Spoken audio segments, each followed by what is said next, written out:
Everyone talks about the fun side of drugs and alcohol, the parties, the freedom, the escape, the laughs, the connection. But nobody talks about the destruction. Nobody talks about the darkness. Nobody talks about the real consequences. I lived it. I survived it. And today I am going to expose the 10 worst things about taking drugs. And alcohol, the things that nearly destroyed my life, nearly killed me, and still haunt people every single day.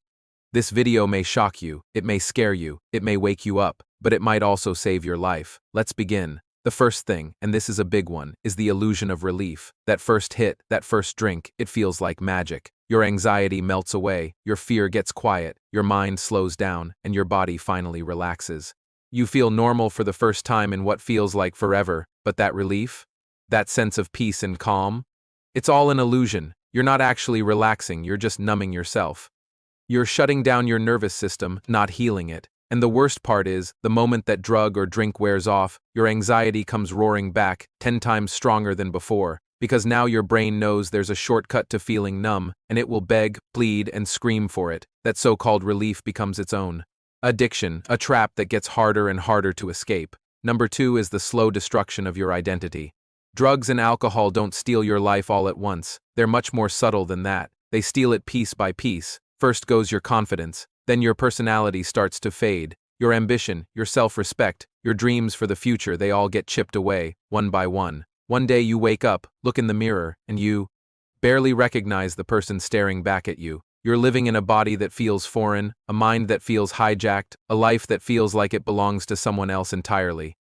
Addiction doesn't just take your life, it takes you. It strips away everything that makes you who you are, leaving an empty shell behind. Number 3 is the anxiety backlash. Nobody ever warns you about this, but the very substances you're using to escape anxiety are actually creating more of it. They spike your cortisol and adrenaline levels, they trigger your panic pathways, and they keep you stuck in a constant state of fight or flight. Intrusive thoughts become more frequent, and your emotions become completely unstable. Drugs and alcohol don't treat anxiety. They multiply it. What started as anxiety from your past, from your life experiences, quickly becomes anxiety caused by the substance itself. This is how the cycle traps you. You feel anxious, so you use. The substance wears off, making you even more anxious, so you use again. It's a vicious, downward spiral. Next, at number 4, is the destruction of your brain's reward system. Your brain is designed to run on a natural chemical called dopamine. You get little hits of it from things like achievement, connection with others, learning something new, making progress towards a goal, or feeling a sense of purpose. It's what makes life feel good, but drugs and alcohol hijack this entire system. They flood your brain with massive, unnatural amounts of dopamine, far more than you could ever get from normal life. And your brain, trying to protect itself, starts to shut down its own natural dopamine production. This is why you start to feel depressed. Nothing excites you anymore. You lose all motivation. Life just feels numb and gray. Joy completely disappears, and the substance becomes your only source of pleasure. That's not living, that's slavery. Number 5 is the destruction of your nervous system. Here's a truth most people never hear. Drugs and alcohol literally fry your nervous system. They weaken your emotional stability, your tolerance for stress, and your ability to regulate your moods. Your sleep cycles get completely messed up. Your memory, your attention span, and your ability to make good decisions all start to decline. Your body gets stuck in survival mode, and panic becomes your constant companion. Your own brain becomes unpredictable. You don't just lose control of your life, you lose control of yourself. You're living on a hair trigger, constantly on edge, and it's exhausting. At number 6, we have the lies you begin telling yourself. Addiction has a way of turning you into someone who lies just to survive. You lie to your family, telling them, "I'm fine." You lie to your friends, saying, "I don't use that much." You lie to your partner, promising, "I'll stop tomorrow." But the most dangerous lies are the ones you tell yourself. "I can handle it. It's not that bad." You're not lying because you're a bad person. You're lying because your brain is drowning, and it's desperate to protect the addiction, and the worst lie of all. "I'm in control," because by this point you're not anymore. Number 7 is the social disguise. Drugs and alcohol often come packaged with a very glamorous image. We see it in movies and on social media. The exciting nightlife, the overflowing confidence, the wild parties, the popularity, the instant connection with others. But let me tell you the truth behind that image.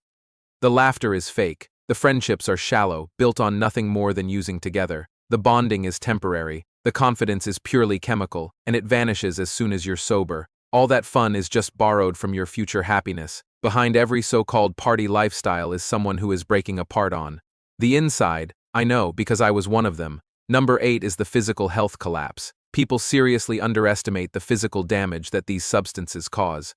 Drugs and alcohol can destroy your heart, your liver, your sleep, your digestion, your hormones, your memory, your immune system, your energy levels, and your sex drive. At first, you don't notice the damage, you feel invincible, but the damage is happening silently in the background. Then one day, you do notice, and sometimes, by the time you do, it's too late. Your body keeps the score, and eventually, the bill always comes due. Coming in at number 9 is the emotional emptiness. Addiction has a way of sucking the soul right out of you. You stop feeling the good things. Joy, purpose, love, gratitude, excitement, hope, they all just fade away. You feel empty, hollow, disconnected from yourself and from everyone around you. You're technically alive, but you're not really living. This is the part that destroys people quietly, from the inside out. It's a profound loneliness that no substance can ever fill.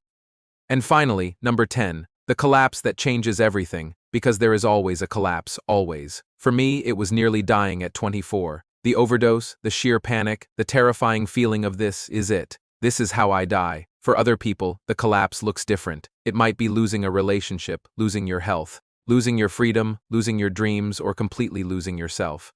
Addiction always takes more than it gives. It always ends with a breakdown or a breakthrough. That collapse becomes the turning point. And if you're watching this, I want your turning point to come now, not when it's too late. Drugs and alcohol don't ruin your life overnight. They ruin it quietly, slowly, and silently, one choice at a time, one escape at a time, one drink at a time, one lie at a time. But there is hope. If I could climb out of that darkness, if I could rebuild my life, heal my anxiety, and break free from addiction, then you can too. You are not weak. You are not broken. You are not beyond repair. You are a survivor. You are so much stronger than you think, and your future is still yours to create. Thanks for watching. Subscribe for more warrior videos, and remember, addiction doesn't define you, your recovery does.